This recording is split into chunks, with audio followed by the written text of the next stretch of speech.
Hi everyone, welcome to another episode of Podcast Empowerment Evolution. I am your host Nishita, a certified life coach, and I am absolutely thrilled to have you guys here with me today as we embark on this expedition into the realm of money, abundance, and the mystical dance that they share. So grab your curiosity caps because we are about to unravel uh, the threads that weave the relationship with money that we have with money, and a journey that's going to leave you both enlightened and empowered. This podcast is all about how you can improve your relationship with money, and that will finally lead to a lot of abundance in your life. So without wasting any more time, let's get started. So how I would like to start this with is close your eyes and imagine this, that you and money, you're waltzing through life's grand ballroom, and sometimes your steps are in perfect harmony, and sometimes, well, it feels like you're not dancing the you're not dancing, you're actually very uncoordinated and not dancing properly together. Your footsteps are not matching. It's like two left feet. But fear not anyone, because today we are going to dive deep into the heart of this intricate tango that we have, and we'll peel back the layers that often shroud our relationship with money. Let's talk about money mindset. What is money mindset? Now, none of our money relationships were now if our money relationships were like a movie, our mindset would be a director, and we'd shape the plot, the characters, and that fill the entire financial story. Remember those childhood tales about money that you used to hear? Did they paint it as a villain or a hero in your life? Think about it. If you ever hear somebody, the society, or anyone telling you about money, is their narrative in their narrative, is money a hero or is it a villain? Those early chapters, they lay the groundwork of our financial beliefs, and trust me, understanding them can be a key to unlocking your money mysteries. Let's put our Sherlock Holmes hats and dive into the fascinating world of scarcity mindset and an abundant mindset. Now, are you hoarding every penny like it's the last slice of pizza at a party and that you're not going to survive without it? Or do you confidently strut through the financial buffet knowing that there's always more from where that came from? And that mindset around scarcity and abundance, that shapes our financial choices and that influence our journey in ways we might not even realize. So, how does that influence our relationship with money? So when you have a scarcity mindset, when you think that it's the last bit that I have, it's the last penny, and I'm not going to have, so that's exactly what you attract. But when you have an abundant mindset, when you're grateful for what you currently have, when you thank the money that you're spending, and it comes tenfold. So make sure that whenever you clear somebody else's expenses, or whenever you buy something that you want to, just thank the money that you're spending on it, and affirm that whatever you're spending will come tenfold to you. Also, there are times when we look at something and we feel that it's too expensive, and we're like, oh, I can't buy it, I don't have the money for it. Instead of saying I don't have the money for it, add the word yet. Just say I can't buy it yet, or I will come sometime and I will buy it, or I will be able to buy it in. Give yourself a deadline in 2 months, in 5 months, or whatever it is. This is the object that you like. So make sure that you have your mindset correct towards money. How does money affect your self-worth? It's also very important, because there are a lot of times when we connect money with our own worth. We perceive our self-worth basis the amount of money that we have, which should not be the case. Your bank balance should have no say in perceiving who you are, in perceiving your worth. Just imagine for a moment that your value, it's not determined by the digits on your paycheck. That's exactly right. Put it in your head that whatever you have, it does not define who you are. You are not defined by the number of commas that are there in your bank account. Embrace this truth, put it in your heart properly, that that giving your financial journey a fresh coat of paint.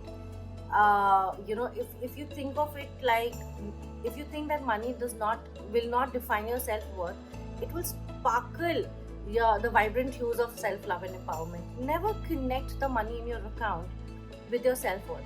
Now hold on tight, because we're about to dive into the exciting world of spending. Picture this: you're not just buying stuff, you're curating experiences. Whenever you buy something for yourself or for anybody else, to have that abundant mindset, tell yourself that you're creating an experience. You're not spending just money, you're creating an experience for yourself or for somebody else. By aligning your spending with your values, your dreams, you create a symphony of financial decisions, that sing to the tune of your heart's desires. Let's take a detour into the heart of transformation as we rewrite the scripts of our money beliefs. Those negative thoughts that we keep getting, that often whisper in the corners of our minds, it's time to kick them out. It's time to tell them to go and replace them with powerful money affirmations. Think of it like a mental spring cleaning kind of a thing, where you're clearing out the cobwebs of doubts and welcoming the fresh breeze of empowerment. Never doubt that you deserve money. Never doubt that you deserve abundance. Never be fearful of having more money. There are often times that we are taught during childhood that to earn money we have to work really, really hard, or money does not get us happiness, or having a money mindset, or having running behind materials. Of course, compromising your principles and values because of materials is something that I'm not I don't stand for. But I don't believe in the saying that money doesn't give you happiness. Of course it does. When you spend money on creating an impact in the world, it definitely gives a lot of happiness. So change your frame, rewrite your story about the money that you currently have. Picture your financial goals like the shining stars in the sky, like a constellation of dreams that guide you through your journey. By setting clear goals, you're not just drawing a map, you're craving a path toward the life that you've always wanted. As we go ahead, there's a magic ingredient for you to improve on your relationship with money. Now, what is that ingredient? And of course, I'm also there's never a stop at healing yourself, and I'm in the same journey. So this ingredient has worked wonders for me, and I'm still using it. And that key ingredient, everyone, is gratitude. You have to be grateful for what you have. How do I put this? So imagine your financial journey like a garden, and gratitude is the sunshine that nurtures it. So that you can think of yourself like you're in a garden that has flowers, trees, different kinds of plants, fruits and vegetables, and your gratitude is the sunshine that the food that your plants need, the food that your garden needs. Make sure that you have gratitude, in your life, in your abundant journey. You apply, gratitude attitude as you go through this journey. You should feel grateful for the money that you have, and you should thank the money that you spend on. So by expressing gratitude for the abundance that you already have, you're inviting the universe to shower you with more blessings. Why do I say gratitude is the key ingredient? Because gratitude is one thing that when you're grateful for something, there's no doubt. There's no other attitude, there's no other mindset. That's just pure happiness. When you're grateful for something, you raise your vibrations, you invite space, you invite universe for showering more blessings on you.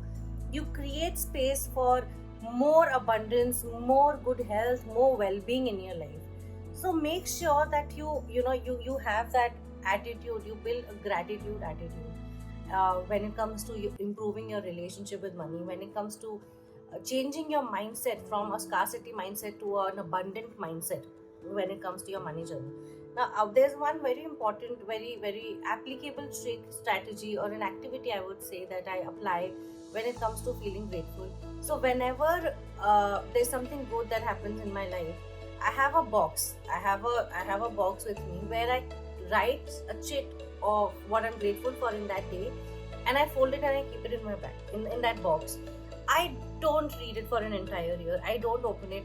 I open it only on the first of New Year, just to have that feeling of the magic that you'll experience, to know that you have so many moments, you have such a big such milestones, such happy moments to be grateful for in your life. Also, whenever I spend money on something, I make sure that I thank the money that I'm spending on, and I affirm that it comes to me tenfold. Whenever I buy something for myself, I feel very grateful for the objects that I'm buying, and I don't repent, I don't feel sad for the money that's gone from my wallet. So make sure that whenever you put in your money in something, you take it as an investment. You take it very gracefully, rather than thinking that, oh God, I spent so much money, even if whether it's worth it or not. Also, one very important thing that I have applied in my life to change my mindset towards money and improve my relationship with money is creating an impact in the world. It's very important to have a very clear intention. Now, money, of course, your self-care, self-love is one, but having a selfish intent won't work. So make sure that your intent is good when it comes to money. You have your intention of creating an impact in the world. Whether it's giving your family members happiness, whether it's giving your house help some happiness, whether it's creating an impact via contributing towards NGOs and old age homes, animal shelters, whatever you're comfortable with, but make sure that you find a way to create an impact in the world. So apply these three things in your life. One, always thank the money that you're spending. Make sure that you think of it as an investment. Use the key ingredient, gratitude, as much as you can. Be grateful for what you currently have. Be very, very grateful. Say thank you and feel grateful for the money that's currently in your account. And third, you should always think of creating an impact with what you have. So make sure that you follow all of these strategies, and also don't forget that the intent with what you work on is what will give you a lot of more abundance and more well-being in your life. So combine all of this, and don't connect your self-worth with the money that you have in your account. It has nothing to do with the commas in your bank balance. Your self-worth is what defines you as a person, who you are, the intent that you have, and the impact that you're going to create. There are people I've seen who earn less but leave an impact so magnanimous that it's just beautiful looking at them. Whereas I've seen people earning so much more but not doing enough for the world, for the surroundings, for creating an impact. So make sure that you have a good intent, you have a good heart, and you amplify the impact of what you want to earn in life, what you want to have in life. As we wrap up this inspiring journey, remember that it's not just about money. It's about your relationship with money and your relationship with yourself. By peeling back the layers of our money stories, like I said, there are beliefs that you would agree on, and there are beliefs that would limit you. Work on those beliefs. Understand you have a scarcity mindset or an abundant mindset, and work on transforming your thought process. Work on reframing your mindset. You can rewrite your stories that will help you shape your life, and finally you'll crack the code of being extremely abundant and living your life to the fullest. Until next time, subscribe to my channel, share this with anyone who needs it, and let's keep working on a relationship with money. Thank you.